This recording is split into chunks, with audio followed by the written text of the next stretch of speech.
প্ৰভুসকল আইসকল পঞ্চ পাণ্ডৱ আৰু কৌৰৱ এশপুত্ৰ এখেতলোকৰ অস্ত্ৰ শিক্ষা সমাপ্তিৰ পিছত গুৰু দ্ৰোণাচাৰ্যই তেওঁলোকৰ শিক্ষা দৰাচলতে পৰিণত হৈছে নে নাই সেইটো পৰীক্ষা কৰিবৰ কাৰণে এটি বিশেষ পৰীক্ষাৰ আয়োজন কৰিছিল। আপোনালোক সকলোৱে জানে যে এদিন আচাৰ্য দ্ৰোণে সকলোবিলাক তেওঁৰ শিষ্য 105 গৰাকী শিষ্যক এডাল বিৰিখৰ তলত গোট খুৱাই প্ৰথমতে দুৰ্যোধনক ক'লে যে দিয়া তোমাৰ ধনু তীৰ লগোৱা আৰু গছডালৰ ওপৰ ফালে তীৰডাল টোৱাই পেলাই দ্ৰোণাচাৰ্যই সুধিলে কি দেখিছা তুমি সেইটো কোৱা। দ্ৰোণাচাৰ্যৰ প্ৰতি দুৰ্যোধনে তৎক্ষণাৎ প্ৰতিক্ৰিয়া ব্যক্ত কৰিলে, আপুনি মোক কিবা অন্ধ বুলি ভাবিছে নেকি? এইবোৰ চব দেখিছোঁ মই, গছ পাত ডাল ঠানি বৃক্ষ ফল যি আছে চব দেখিছোঁ, ইয়াত নেদেখিবলগীয়া কিনো আছে আৰু, হয় নেকি? তেতিয়াহ'লে তই বহ ছাইড কৰি দিলে। অৰ্জুনক মাতিলে, তুমি কি দেখিলা? অৰ্জুনে ভালদৰে লক্ষ্য কৰি দেখিলে যে মই চৰাই এজনী দেখি আছোঁ। বাকীবিলাক বোলে মই একো দেখা নাই আৰু চৰাই এজনী দেখিছোঁ। ভালকৈ চোৱাচোন আকৌ কিবা বেলেগ দেখা নেকি? ক'লে যে মই অকল চকুটো দেখিছোঁ। প্ৰভুসকল, দুৰ্যোধনে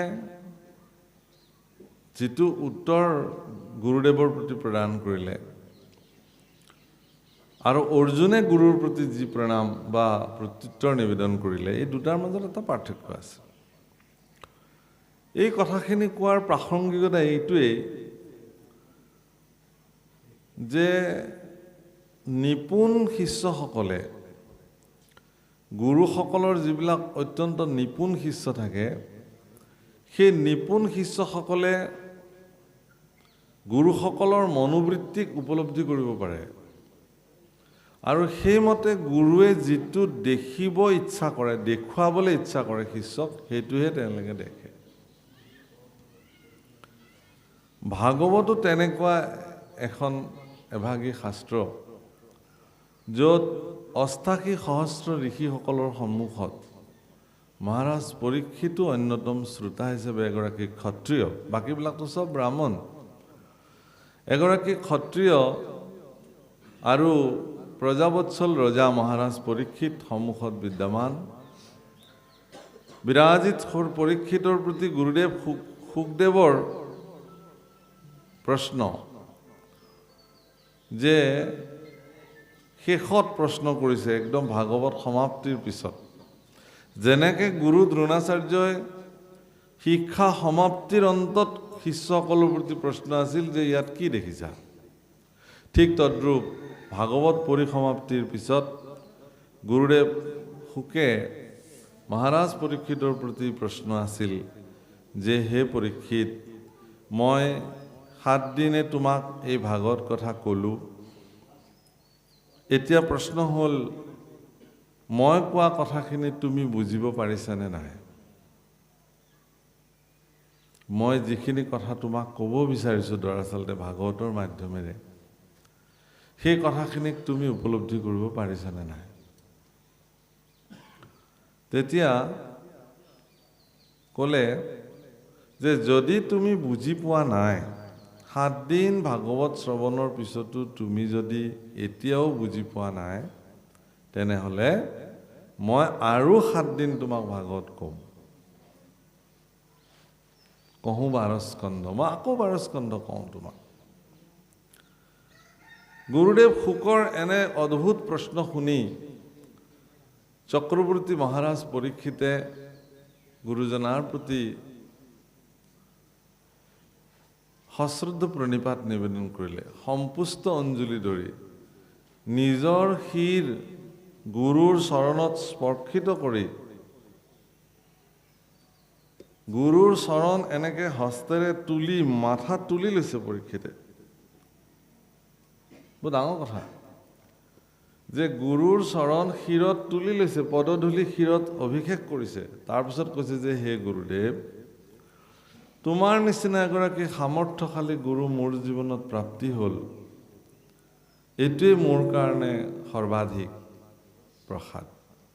গতিকে মই বুজি পালোঁ, তুমি মোক কি ক'ব বিচাৰিছিলা সেই কথা মই বুজি পাইছোঁ।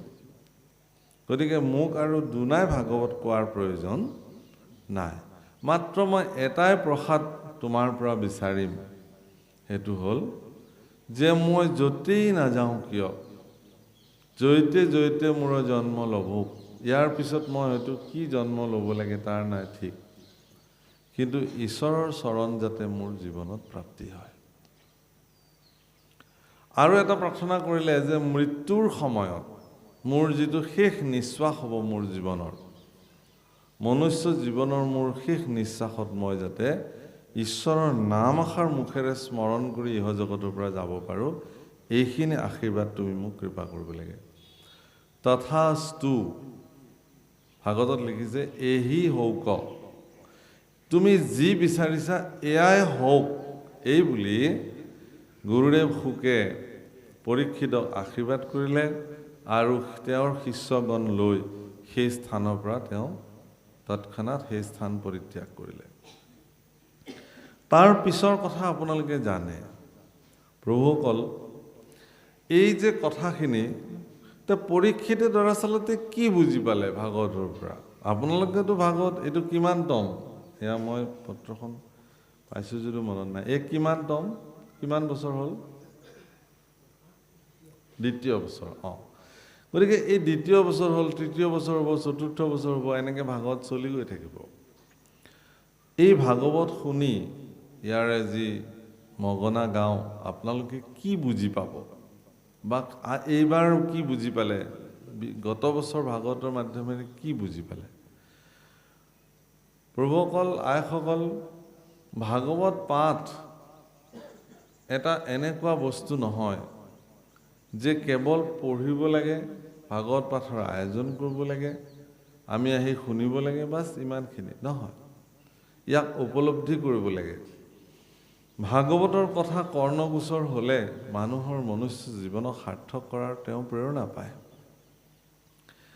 গোটেই ভাগৱতত প্ৰথম স্কন্ধৰ পৰা দ্বাদশ পৰ্যন্তে এটা বস্তু প্ৰত্যক্ষ হৈছে, সেইটো হ'ল সমৰ্পিত মনোভাৱ, ভগৱানৰ প্ৰতি সমৰ্পিত ভাৱনা। আজি বিষয়টো কি, সেইকাৰণে কথাখিনি ক'লোঁ। কালীয় পত্নীসকলৰ কৃষ্ণস্তুতি। কালি হ্ৰদত বহু বছৰ ধৰি নিবাস কৰা প্ৰচণ্ড বিষযুক্ত কালি, মানে সাপ, বিষধৰ সাপ, তাত বসতি কৰিছিল তেওঁৰ পৰিয়াল পৰিজন লৈ।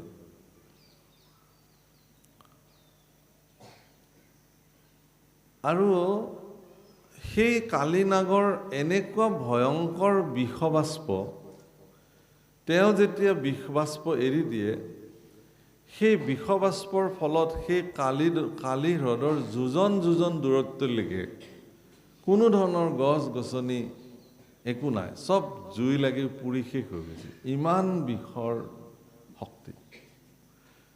কিন্তু এডালে মাত্ৰ কদম্ব বৃক্ষ সেই হ্ৰদত কিন্তু জীয়াই আছে। প্ৰশ্ন হ'ল যে যি কালিৰ মুখৰ পৰা ওলোৱা বিষবাষ্পৰ পৰিণামস্বৰূপ সেই হ্ৰদৰ চৌপাশে থকা প্ৰত্যেকডাল বৃক্ষই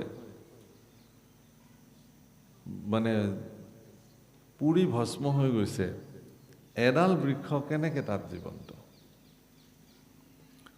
তাৰো এক ৰহস্য আছে। যে ভগৱান গৰুৰ যেতিয়া অমৃত ভক্ষণ কৰি আহি সেই বৃক্ষত এদিন জিৰণি লৈছিলে, অমৃতৰ এটা বুন্দ, এটা টোপাল সেই বৃক্ষত পৰিছিল কাৰণে সেই বৃক্ষডাল অজৰ অমৰ হৈ থাকিল। কালিৰ বিষবাষ্পই তাক একো কৰিব নোৱাৰিলে। আৰু এদিন সেই ভগৱান কৃষ্ণৰ সমস্ত গৰু গাই সেই কালিৰ হ্ৰদত পানী খাবলৈ আহোঁতে সৰ্পৰ বিষযুক্ত সেই জল সেৱন কৰি গৰু গাইবিলাকৰ মৃত্যু হ'ল। কিনো আছে বুলি ইয়াত ভগৱান কৃষ্ণই সেই আৰু খেৰি খেলাই আছিলে, ভান্তা খেৰিটো গৈ তাত পৰিলেগৈ। সেইটো আনিবৰ কাৰণে সেই বৃক্ষৰ ওপৰত উঠি তেওঁ সেই হ্ৰদত জঁপিয়াই দিলে। লগৰবিলাকে বাধা কৰিছিলে কিন্তু নুশুনিলে। যেতিয়া কালিৰ হ্ৰদত ভগৱান কৃষ্ণই জঁপিয়াই পৰিলে, তেতিয়া কালিনাগ তলত যেতিয়া দেখিলে যে কৃষ্ণ আহিছে, কৃষ্ণৰ মৰ্মস্থলতে তেওঁ দংশন কৰি সকলো বিষ ভগৱান কৃষ্ণৰ গাত চব ঢালি দিলে। যাৰ বিষবাষ্পত কিমান যোজন দূৰত্বলৈকে বৃক্ষ মৰি যায়, তেনেকুৱা কালকুট বিষ ভগৱানলৈ সকলো দি দিলে। ভগৱান কৃষ্ণ কিছু সময়ৰ কাৰণে পানীত উপঙি মৃতকৰ নিচিনা থাকিলে। আৰু শিশুবিলাকে, লগৰীয়াবিলাকে দেখিলে যে কৃষ্ণৰ মৃত্যু হ'ল, আৰু এই বুলি তেওঁলোকে ঘৰলৈ খবৰ দিলে। আৰু সকলো মানুহ ঢপলিয়াই সেই হ্ৰদৰ তালৈ আহিলে। কিন্তু কিছু সময়ৰ পিছতে ভগৱান কৃষ্ণ পুনঃ চৈতন্য হ'ল আৰু কালিক মৰ্দন কৰিবৰ কাৰণে কালিৰ শিৰত উঠি তেওঁ নৃত্য কৰিবলৈ আৰম্ভ কৰিলে। এতিয়া প্ৰশ্ন হ'ল, মই যে ক'লো যে সমৰ্পিত মনোবৃত্তি, সমৰ্পিত ভাৱনা যিটো আমাৰ কাৰণে প্ৰয়োজন, যে কি হ'ব, যে কি কৈছে ভগৱান কৃষ্ণই কালিনাগক সুধিছিলে যে তুমি মোক বিষ দিলা নেকি? তুমি মোক বিষ দিলা। তেতিয়া কালিনাগে কৈছিলে যে হে প্ৰভু, তুমিতো জগতৰ ঈশ্বৰ, বিশ্ব ব্ৰহ্মাণ্ডৰ তুমি মালিক, তুমি আজি মোৰ গৃহলৈ আহিছা, মইনো তোমাক এতিয়া কি দিম? মোৰ যিখিনি শক্তি সামৰ্থ্য, যিটোৰ কাৰণে পৃথিৱীয়ে মোক ভয় কৰে, সেই সামৰ্থ্য আৰু শক্তিখিনিকে ঢালি বাকি তোমাক দি দিলোঁ আৰু অৰ্পণ কৰি দিলোঁ তোমাৰ। মোৰনো আছে কি দিবলৈ এতিয়া তোমাক? মোৰ যিখিনি মূল সম্পত্তি, যাৰ কাৰণে মোক মানুহে ভয় কৰে, জীৱবিলাকে ভয় কৰে, গতিকে সেইখিনি মোৰ ক্ষমতা, সেই ক্ষমতাখিনিকে তোমাৰ ওচৰত অৰ্পণ কৰি দিলোঁ। তাৰমানে কি? মানুহে যিটো কাৰণত মানুহজন প্ৰতিষ্ঠিত হৈ থাকে জগতত, তেওঁৰ যশস্যা, কৃতিত্ব, বহুত ধনী মানুহ, সেইকাৰণে মানুহে তেওঁক মানে, বা বৰ ধনী মানুহ দেই, সেইবুলি মানে। কিছুমানৰ ধন নাই কিন্তু বহুত জ্ঞানী মানুহ, সেইবুলি মানুহে তেওঁক মানে, বৰ জ্ঞানী মানুহ। কিছুমান ধনীও নহয়, উপকাৰীও জ্ঞানীও নহয়, কিন্তু তেওঁ পৰোপকাৰী। সেই পৰোপকাৰী মনোবৃত্তিৰ কাৰণে মানুহে তেওঁক সমীহ কৰে। কিছুমান সাহিত্যিক, কবি, গীতিকাৰ, গায়ক, নাট্যকাৰ, সুৰকাৰ, নৃত্যশিল্পী, সাংবাদিক, ব্যৱসায়ী, ৰাজনীতিবিদ ইত্যাদি সকলোৰে নিজৰ নিজৰ ক্ষমতাৰে তেওঁলোক সমাজত প্ৰতিষ্ঠিত হৈ থাকে। আৰু সেই প্ৰতিষ্ঠিত যিটো কাৰণত তেওঁ প্ৰতিষ্ঠিত হৈ থাকে, সেইটোৰ কাৰণে সমাজে তেওঁক মান্যতা দিয়ে, অৰ্থাৎ সেইখিনিয়ে তেওঁৰ সম্পত্তি। তাৰমানে সেই যিজন ব্যক্তিয়ে যি বিষয়বস্তুক লৈ পেলাই সমাজত প্ৰতিষ্ঠিত হৈ থাকে, যিখিনি সম্পত্তিৰ কাৰণে সমাজে তেওঁক মান্যতা প্ৰদান কৰে, সেই যশস্যা, সেই কৃতিত্ব, সেই ধন, সেই ঐশ্বৰ্য, সেই বিভূতি সকলো আমি কাৰ ওচৰত সমৰ্পিত কৰি ৰাখিব লাগে? ভগৱানৰ ওচৰত সমৰ্পিত কৰি ৰাখিব লাগে। হে প্ৰভু, মই অমুক, সেইটো তোমাৰ কাৰণে, গতিকে মোৰ সমস্ত যশস্যা কৃতিত্ব দৰাচলতে তোমাৰলৈ যাওঁ। যদিও মানুহে মোক দিছে মানখিনি, কিন্তু এইখিনি দৰাচলতে মোক দিয়া নাই। মোৰ ভিতৰত তুমি বহি আছা, তুমিহে ইয়াৰ গৰাকী, মই নহয়। এই ধাৰণাটো যদি সমাজত প্ৰৱৰ্তি যায়, তেতিয়াহ'লে সমাজখন সুন্দৰ হ'ব। কেনেকৈ সুন্দৰ হ'ব? যে এজন ব্যক্তিয়ে নিজৰ কৃতিত্ব আৰু যশস্যাত যদি তেওঁ সেইটো নিজৰ বুলি ভাবি থাকে, তেতিয়াহ'লে তেওঁৰ মনত অহংকাৰ আহিব যে মোৰ টকা আছে, পইচা আছে। কিন্তু তেওঁ যদি ভাবে যে এইবোৰতো মোৰ নহয় প্ৰভু, তুমি দিছা, তোমাৰহে বস্তু, তেতিয়া অহংকাৰ শূন্য হৈ যাব। আৰু অহংশূন্য ব্যক্তিগৰাকী সমাজৰ কাৰণে উপকাৰী। আজি প্ৰচণ্ড বিষযুক্ত কালিয়েও ভগৱানৰ ওচৰতে ক'লে যে প্ৰভু, এয়াতো মোৰ সম্পত্তি, এইখিনিয়ে যাৰ কাৰণে সমাজে মোক প্ৰতিষ্ঠা কৰি ৰাখিছে, এটাকে এয়া তোমাক মই অৰ্পণ কৰিলোঁ। ভগৱান কৃষ্ণক ক'লে যে প্ৰভু, তোমাৰ পদস্পৰ্শৰে মোক কৃপা কৰা। আৰু ভগৱানে তেওঁৰ 1000খন ফণা, এখন দুখন নহয়, সহস্ৰ ফণাত 1000খন ফণাত প্ৰত্যেকটো ফণাৰ ওপৰতে ভগৱানৰ ধ্বজ বজ্ৰ অংকুশ জৱ পঞ্চ চিহ্ন বিদ্যমান সেই বিৰল চৰণ যুগল প্ৰত্যেকখন ফণাতে দি কালি নাগক কৃপা কৰিছিল। সেইকাৰণে ইখন ফণাৰ পৰা সিখন ফণাত জাপ মাৰি পৰিছিল, সিখন ফণাৰ পৰা সিখন ফণাত জাপ মাৰি পৰিছিল। কিন্তু ভগৱানৰ শৰীৰত সমগ্ৰ কোটি কোটি বিশ্বব্ৰহ্মাণ্ডৰ ভাৰ সেইখিনি সময়ত সম্পূৰ্ণ আছিল কাৰণে যিটো ফণাতে খোজ দি ভগৱানে জঁপিয়াই পৰে, সেইখন মুখেৰে হলাহল মানে বিষ, তেজ, ৰক্তপাত হ'বলৈ ধৰিছিল। আৰু প্ৰত্যেকখন ফণাই ভাগি ছিগি পৰাৰ নিচিনা অৱস্থা হৈছিল। আৰু প্ৰচণ্ড শক্তিশালী সহস্ৰ নাগ সেইদিনাখন লেবেজান হৈ গৈছিল। তাকে দেখি তেওঁৰ সহস্ৰ পত্নীবিলাকে, মূৰ্তিমান হৈ নাগ পত্নীসকলে ভগৱান কৃষ্ণক স্তুতি কৰিব ধৰিলে যে হে প্ৰভু, আমাৰ স্বামীক তুমি আৰু ইমান শাস্তি দিব নালাগে, তুমি কৃপা দৃষ্টি কৰা। আৰু আজি এইটো স্তুতি প্ৰভুসকল ভাগৱতত অনেক স্তুতি আছে, অনেক স্তুতি আছে। ইন্দ্ৰজন্য স্তুতি আছে, প্ৰহ্লাদ স্তুতি আছে, ধ্ৰুৱ স্তুতি আছে, নাগপত্নীৰ স্তুতি আছে, উদ্ধৱ স্তুতি আছে, স্তুতি আছে অনেক। স্তুতি আৰু প্ৰাৰ্থনাৰ মাজত পাৰ্থক্য এইটোৱেই যে যি প্ৰাৰ্থনা ভগৱানক সন্মুখত লৈ পেলাই কৰা হয় তাকে স্তুতি বোলে। অৰ্থাৎ সাক্ষাৎ ভগৱান সন্মুখত বিদ্যমান হৈ থকাৰ অৱস্থাত কৰা স্তুতি, প্ৰাৰ্থনা, এইটো স্তুতি। গতিকে এই ধৰণে কুন্তীও স্তুতি কৰিছিল। অৱশ্যে মোৰ মহাপুৰুষ কৃপালু গুৰু শ্ৰীমন্ত শংকৰদেৱ গুৰুজনাই কুন্তীৰ স্তুতিটোকে সৰ্বশ্ৰেষ্ঠ স্তুতি হিচাপে মান্যতা কৰিছে।